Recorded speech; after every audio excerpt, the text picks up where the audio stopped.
नमस्कार।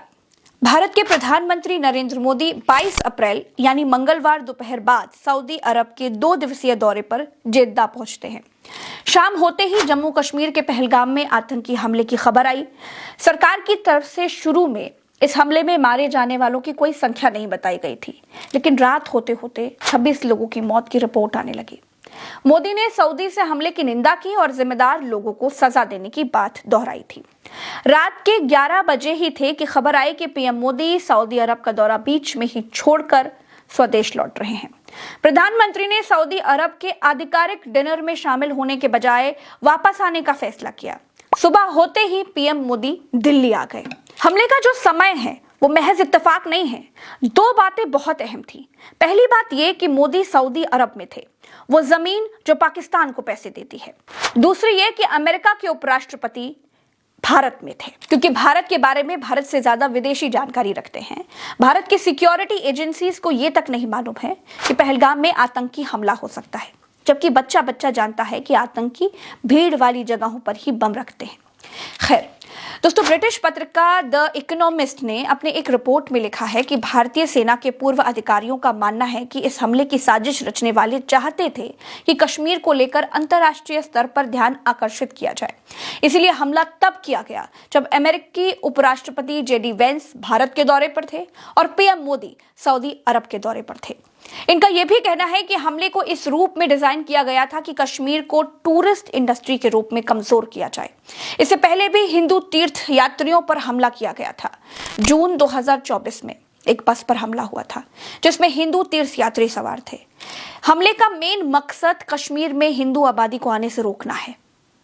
दोस्तों, ये पहली बार नहीं है जब अमेरिकी नेताओं के भारत दौरे के समय कश्मीर में चरमपंथी हमला हुआ है। 20 मार्च 2000 को चरमपंथियों ने अनंतनाग के छत्तीस सिंह पोरा में हमला कर 36 सिख ग्रामीणों को मार डाला था। तब तत्कालीन अमेरिकी राष्ट्रपति बिल क्लिंटन के भारत दौरे के एक दिन पहले से यह हमला हुआ था। हमलावर कथित तौर पर पाकिस्तान के रहने वाले निकले थे।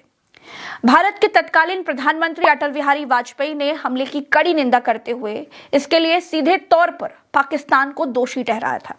2 साल बाद 14 मई 2002 को अमेरिकी सहायक विदेशी मंत्री क्रिस्टीना रोका के भारत दौरे के समय आतंकियों ने फिर हमला किया। इस बार उन्होंने पहले कश्मीर के कालूचक में यात्रियों से भरी बस पर हमला किया और फिर आर्मी फैमिली क्वार्टरों को निशाना बनाया। इस हमले में 23 लोग मारे गए थे और 34 लोग घायल थे। मृतकों में 10 बच्चे भी शामिल थे। और अब पहलगाम हमला हुआ। जब जब अमेरिकी नेता भारत के दौरे पर थे तब तब आतंकी हमला हुआ। इस बार अमेरिकी उपराष्ट्रपति भारत में थे। जम्मू कश्मीर के कर्ता धर्ता उपराज्यपाल मनोज सिन्हा कश्मीर छोड़ दिल्ली में थे।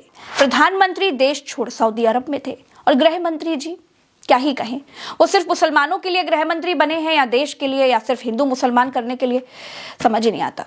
अब आतंकवादियों से निपटते निपटते 75 साल बीत चुके हैं। अब तक ये समझ में आ चुका है कि लातों के भूत बातों से नहीं मानेंगे।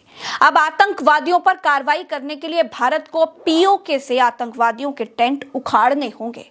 दुनिया की परवाह किए बिना पीओके को अपने कब्जे में लेना पड़ेगा।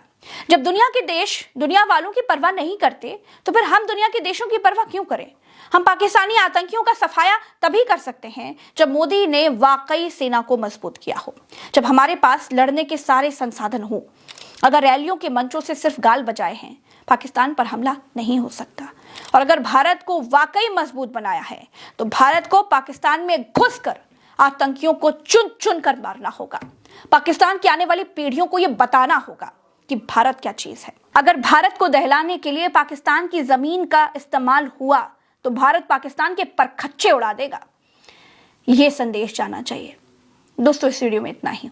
चाहे हिंदू हो या मुसलमान, देश को प्यार करने वाली आपकी प्रज्ञा का राम राम, दुआ सलाम, जय हिंद। चैनल को आप सब इतना प्यार करते हैं, सब्सक्राइब करते हैं, वीडियोस को शेयर करते हैं, उसके लिए शुक्रिया। नमस्कार।